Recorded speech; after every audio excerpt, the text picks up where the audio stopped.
Yo, welcome back to Jay Wiz TV. I got another clip for y'all. Smash that subscribe button. We do reactions and reviews, man. We're gonna get straight into it, man. This the time Big U sat down with an interviewer, and the interviewer asked him about that situation about P&B Rock and that check-in stuff. If he would have checked in, how things would have went, you know. So let's get Big U take and let me know, is this gonna be used in court? Let's go. Situation that happened with P&B Rock at Roscoe's Chicken and Waffles. You know, when it come down to that situation and everything like that, what are your thoughts on what happened to P&B? I mean, it could happen to everybody. Just to be honest with you, I spoke on that. It's about greed. You know what I mean? Greed, envy, same thing I did. I mean, I did that. I was on the other side of, I grew up and I lived on the other side of what P&B Rock was. And we, in our lost mentality, we didn't see it like I see it now as an adult. So I would be remiss to speak of it, of how it was, because I mean remiss to speak of it now, to speak to a kid, because I was that kid before. I was that person younger. And then when you hear the politics of it, you hear that the father may have had something to do with it, and that's foreign to me.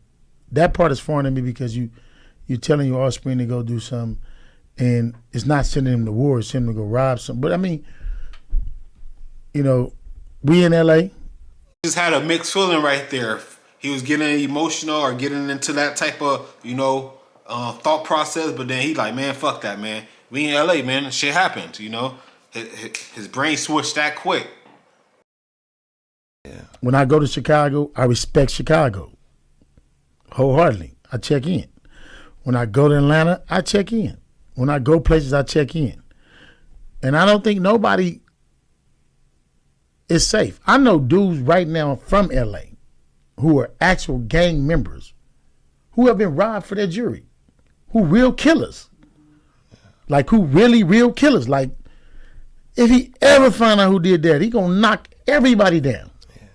You understand what I'm saying? You just caught slipping.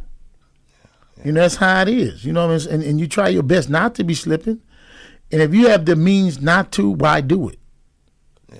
You know what I mean? And it's just about, sometimes it's about respecting, you know, yourself, and then trying to get home. Respecting yourself and trying to get home, man. If you moved the right way and checked in, pretty much, he said, most likely stuff like that wouldn't happen, you know. Respect your area. So, I mean, you know, I hear a lot of back and forth on that, but I mean, I don't know that it's a perfect answer, other than me, myself, I check in. Yeah, yeah. And in certain places, I'm going to tell a dude if they check in with me, no, I don't think you should go there now. Yeah, yeah. I mean, he might want to go to the other one.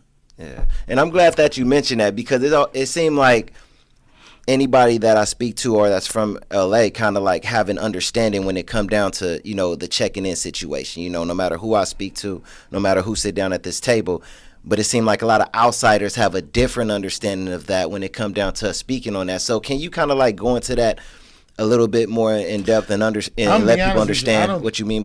What he mean by that? Is he about to give his definition of checking in, I guess. Y'all let me know if it's going to be used in court. That when you say checking in? When I say that, I mean exactly what I said. Yeah. There ain't no sugarcoating, there ain't no nothing in. It ain't not one human being that's not going to check in. Let me give you on a bigger scale.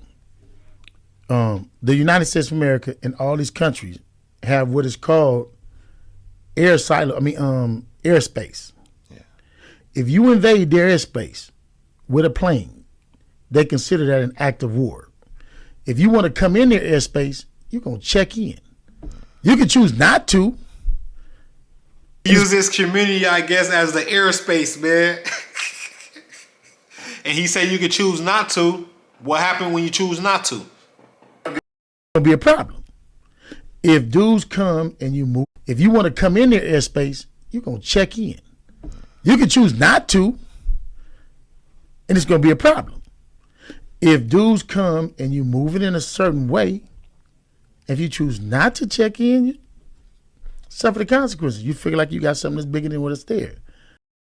And I just, because I do it, it's foreign to me to hear people speak how they. I'm not gonna check in, but then that's the ignorant dude, because that's the dude who wants the internet fame. Any real dude that's ever really been in LA, he checked in. Any real dude that's ever been in Atlanta, he checked in. If you moving and you getting money, you gonna check in because you need to know the right places to be and places not to be. That's a businessman. All right, y'all heard Big U, man. You know, his community, his surroundings is like airspace. You come into his airspace, you better check in, man. If not, suffer the consequences, man. This is pretty much what's going to probably be used in court, I feel like. And, you know, this self-incriminating themselves, you know, always get on these internet and start talking, you know. But he just gave the court the definition of checking in and what happened when you don't check in. This is Jay West TV. Thank y'all for tuning in. Smash that subscribe button. I'm out. Peace.